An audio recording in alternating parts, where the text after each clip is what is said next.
You're watching Public Affairs. Berkowitz is my name and politics is our game. And we will be doing politics this evening because we have as our guest Forrest Claypool, who is a Democrat. He is a Cook County Commissioner. He is in his second term on the Cook County Board. But, you know, there are a lot of things going on that's interesting in Cook County and on the Cook County Board, but we're also going to be covering national issues, so we're going to go back and forth.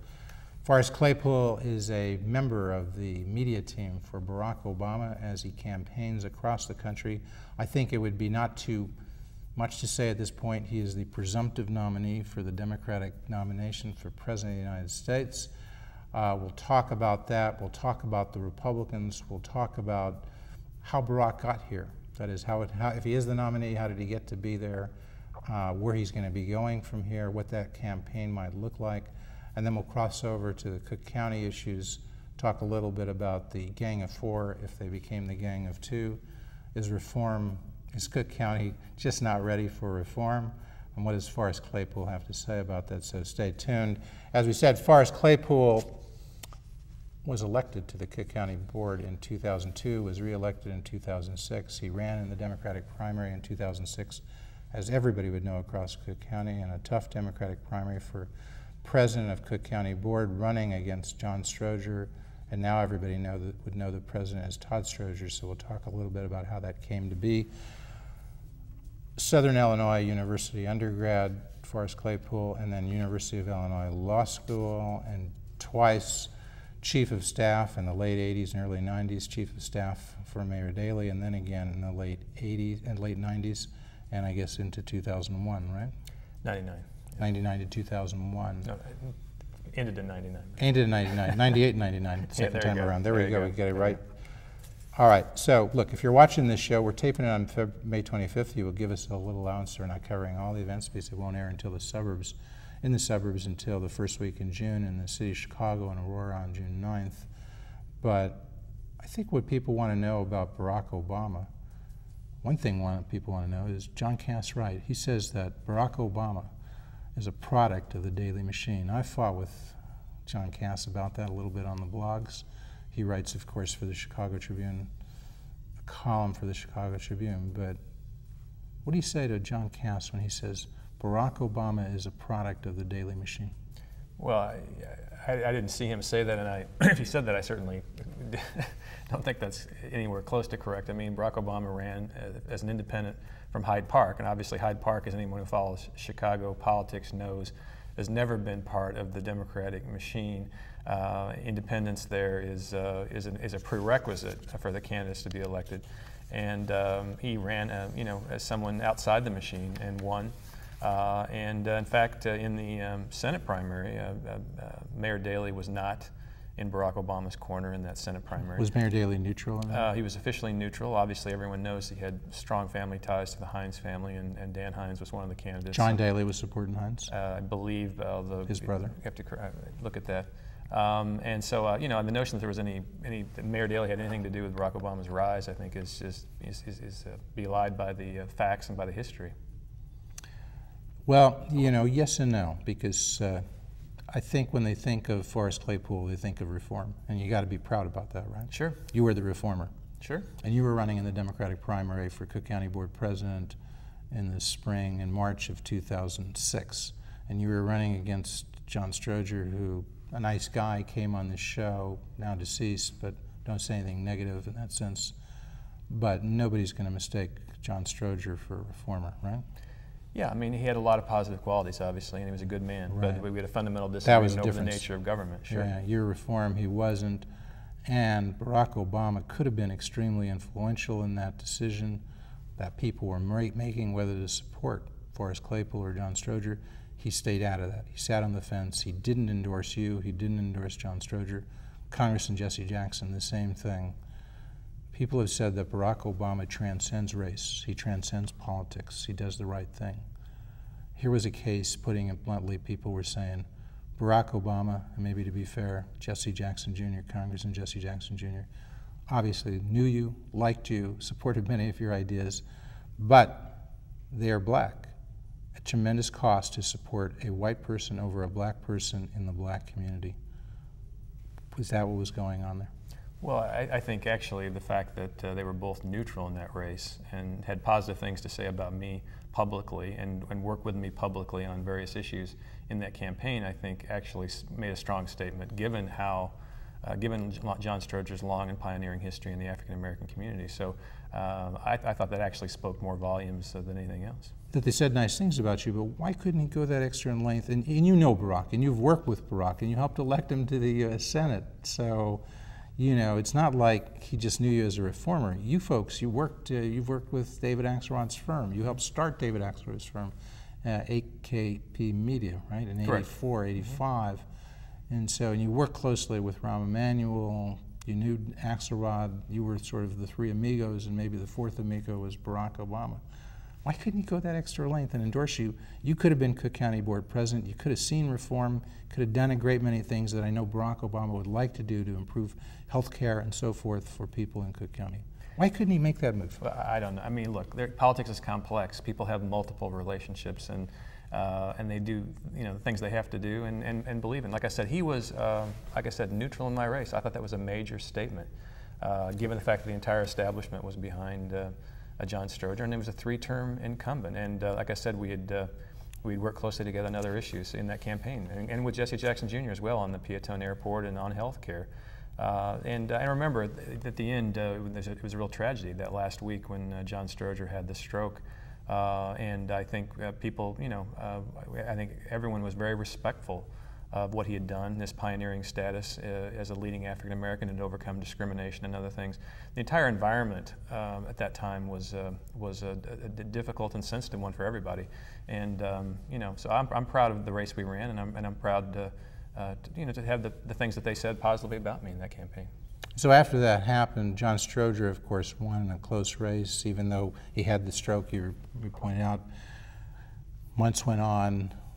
I don't know if you said, other people have said, essentially Todd Stroger and others deceived the public, pushed this thing on, kept saying that John Stroger would be able to be the candidate in the general election. He wasn't. They announced it when it was too late for you or anybody else to file as an independent candidate. Todd Stroger became the candidate of the ward bosses, the township bosses of the Democratic Party, became the nominee. Todd Stroger's running against Tony Rezko. Senator Dick Durbin at that time, Senator Dick Durbin, the senior senator from the state of Illinois, and the junior senator, Barack Obama, sent out a letter just before the election in November. I don't know if you saw that letter. See this glowing letter about Todd Stroger? Did you ever see it? No. It says, across our country, this is what the letter says, coming out. It almost seemed like it was coming out, had some kind of a U.S. Senate letterhead on it, but maybe not, maybe. But signed by Dick Durbin and Barack Obama across our country on November 7th, they said, Americans will have the chance to raise their voices and be heard. It is right people have marched for, gone to jail for, died for. We hold it as sacred. He said, today we write to urge your attention to one race in particular. In November, our friend, Todd Stroger, former state rep and alderman, as a candidate for president of the Cook County Board. Please consider voting for Todd as a state legislator. Barack Obama said with Dick Durbin, Todd was a strong voice for expanded health care for children and families. Stop right there. Is that true? Did anybody think that Todd was a strong voice for expanded health care for children and families when he was a state representative?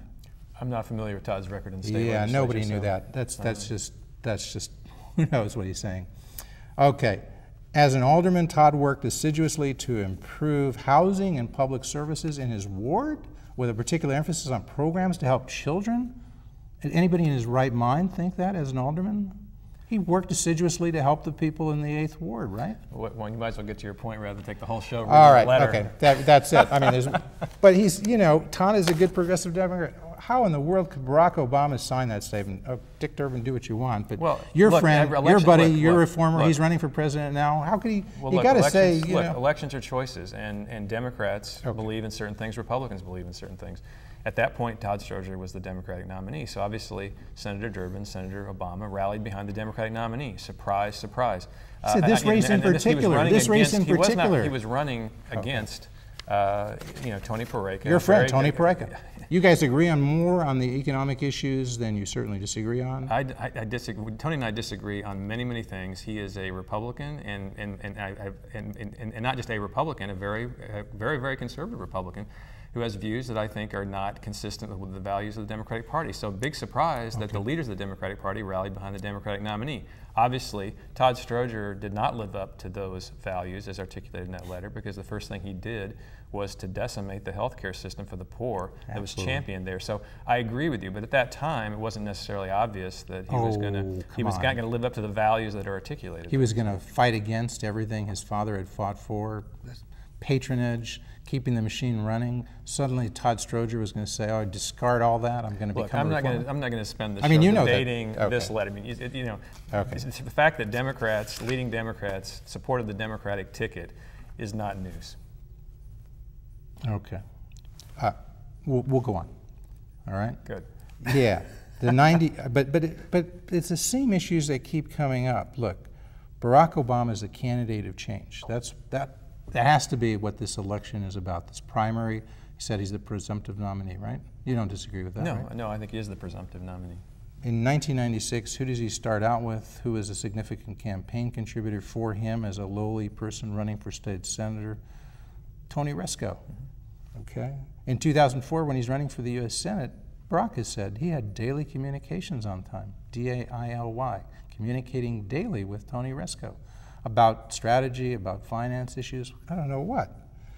Now, a lot of people dealt with Tony Rezko, and obviously now he's... Virtually every major Democrat in the state of Illinois has received significant contributions and fundraising assistance from Tony Rezko, as has President Bush and other leading Republicans and Republican governors in the state of Illinois. So, and at that time that you referenced that, no one knew that Tony Rezko had these sort of legal issues. So it's hardly,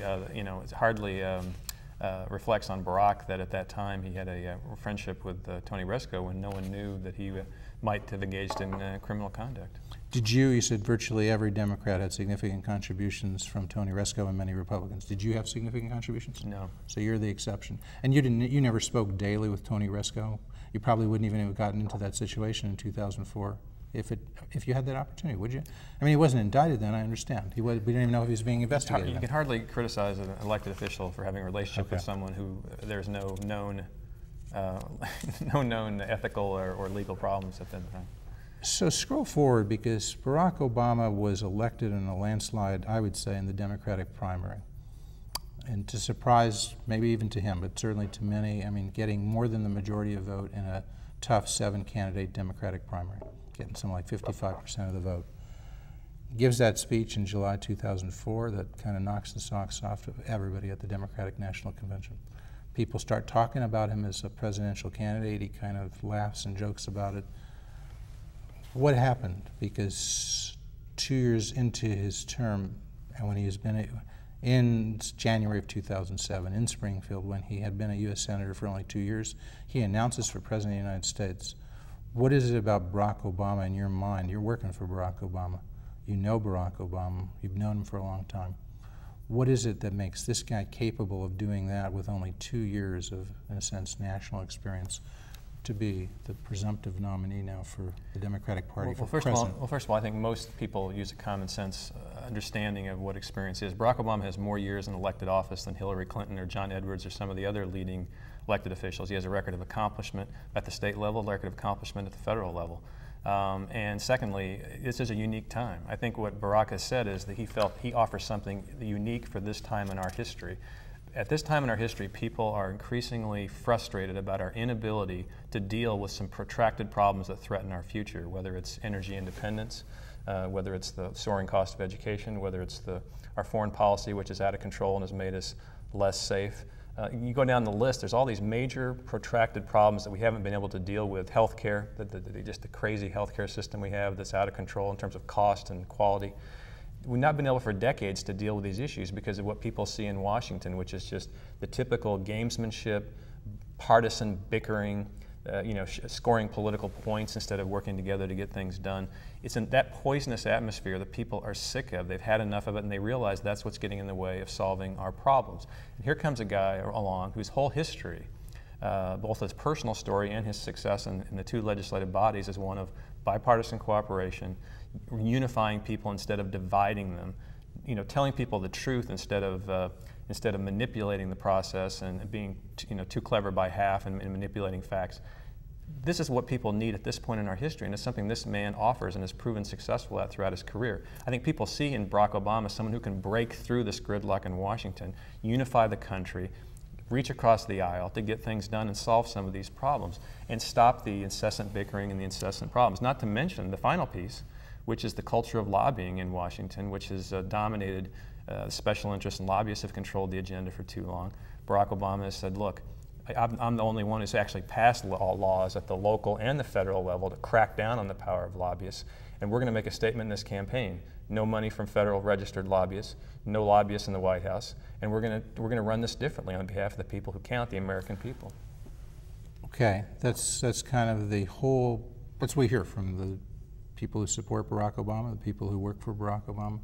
But several questions come up, because he would be running against John McCain if it turns out not to be the presumptive nominee, but the actual nominee.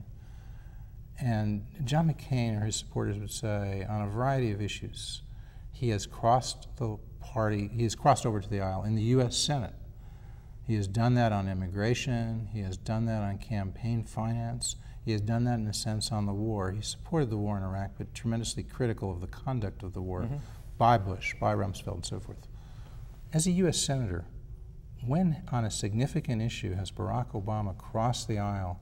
For instance, on judges, when that was an issue, he didn't join with the Gang of 14 as McCain did. He didn't find a way to support Roberts, who many people said, if you're going to ever support a conservative on the court in terms of strong qualifications, that would be it. So, he gives a good speech. We've all heard that. But tell me, when has he done something like McCain to show his independence from the Democratic Party? Well, I think first of all, that you're reading out of Karl Rove's daily columns, which just simply is not true. Great minds think alike. I didn't even read that column. I mean, Barack Obama's record in Washington is very consistent with the one in Springfield. For example, he worked you talk about where did he buck his own party? On the ethics bill. He had to basically take on the leaders of both parties, Democrat and Republican, to pass that crackdown on lobbyists, banning corporate airline travel given by lobbyists to elected officials, free meals and travel, and required that lobbyists for the first time have to disclose not just the money they're giving to elected officials, but who they're raising money from and who they're giving it to, the bundling of money, to show their influence. That was a huge reform that required him essentially, against the will of the leaders of both parties, he had to take them on and win that battle, and he did. And in terms of bipartisan cooperation, he's teamed with Dick Lugar to pass restrictions and containment of loose nuclear weapons throughout the world. With Tom Coburn, the Republican from Oklahoma, he combined to create this Google for Government bill, which basically opens up the government so that people can see where all the contracts are and where they're going. He's worked with Republicans across the aisle to get things done in a spirit of bipartisan cooperation, and he's also shown independence from his own party leadership on probably the most important issue there was, the influence of money in politics. National Journal puts him as the most liberal U.S. Senator based on their criteria for judging voting. I think most people say the National Journal is pretty impartial, pretty objective on that. So on voting, he's the most liberal senator, at least last year, in the U.S. Senate. Does that, can you be, certainly you cannot say that John McCain, I don't know where he fits, but he would not be the most conservative by the National Journal standards in terms of voting. So does that carry any sway, or do you have any pause about that he's not in the middle, he's not close? I think that's a very misleading, metric. First of all, there's a number of missed votes because of campaigning that all the candidates missed that skew that result. And the second is that some of the votes they chose are really confusing. For example, one of the things that supposedly makes Barack Obama a liberal is that he, unlike Hillary Clinton, and some of the other senators, supported an independent watchdog of ethics in the Congress, so that when there were ethics investigations, that there was an independent body determining the outcome, not the chickens watching not the fox watching the hen house, the elected officials deciding and policing themselves, but an independent authority. Somehow that's liberal. I don't think that's liberal. I think that's you know, I think conservatives would support that as well. That's one of the Well, there are votes, many but they like look at that, it. and that's why those surveys are silly, because what's liberal and what's conservative is a matter of subjectivity. Let's take another one that we don't need a survey for, because everybody listening to the news has heard about this. The Farm Bill. That conservatively a 5-year bill, $300 billion, in large part subsidies to large agribusiness firms. There was an attempt to cut it down to, people wouldn't get subsidies individuals unless they had incomes of $200,000 or less. That didn't make it in this bill. So we're subsidizing people with incomes, putting aside net worth of several million dollars. First of all, but the short of it is, Hillary Clinton supported that and voted for it. So did Barack Obama. John McCain voted against it. So that's not a rating. Can you tell us why Barack Obama would support something? I think you would agree.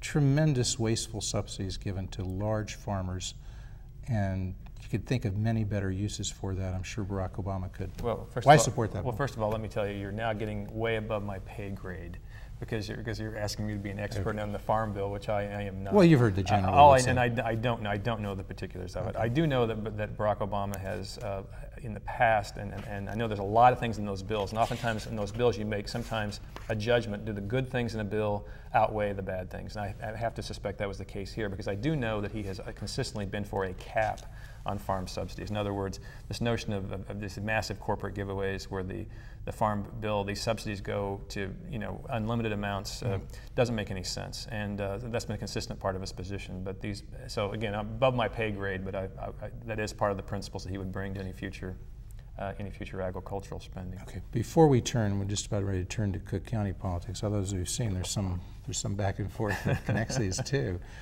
But you know, as you take the big look at the picture, and you're looking at Barack going forward, running in the general election. One thing that I said, and many others said, to me, he transcended race, he transcended politics. A lot of people obviously disagree with that. But Barack was on this set 5 or 6 times. Got to know him starting in 2001 up through appearing here in 2004. Don't know him as well probably as you do, but know him fairly well. This is a person you just look at and listen to and speak with, and if anybody you could say, you don't think of him as a black person, as a white person, you just think of him as a very smart guy, very talented guy. And and I think he initially projected that image, and I think he projected that obviously in Iowa and then more recently in Oregon. So many states that don't have significant populations of African Americans, and yet he did extremely well. Right.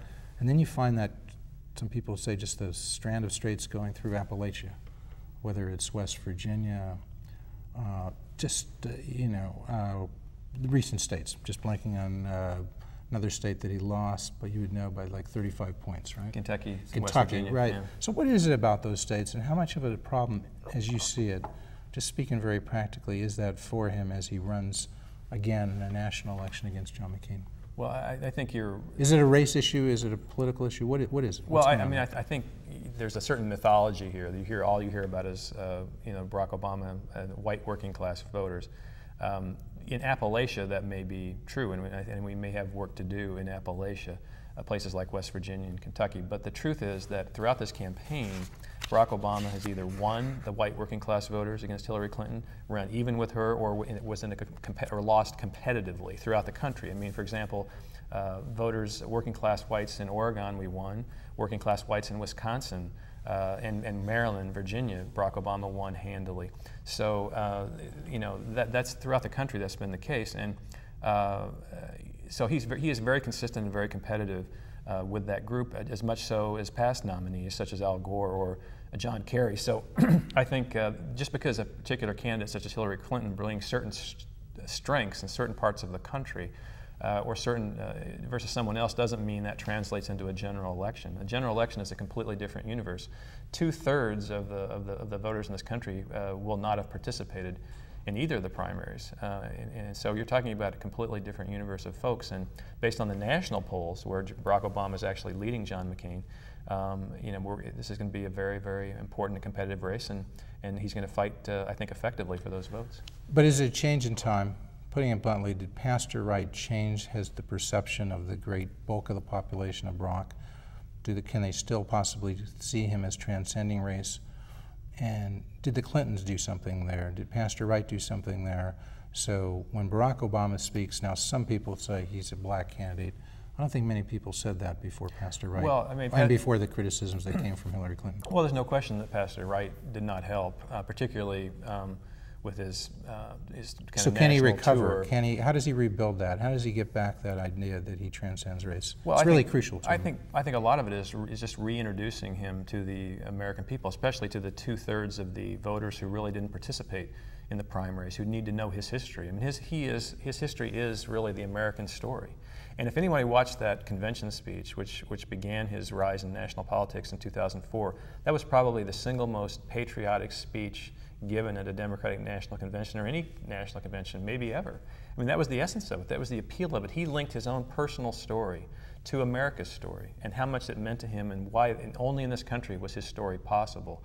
And I think when people know his story and and who he's fought for and how he got here and what he's done, that's going to overcome the rantings of the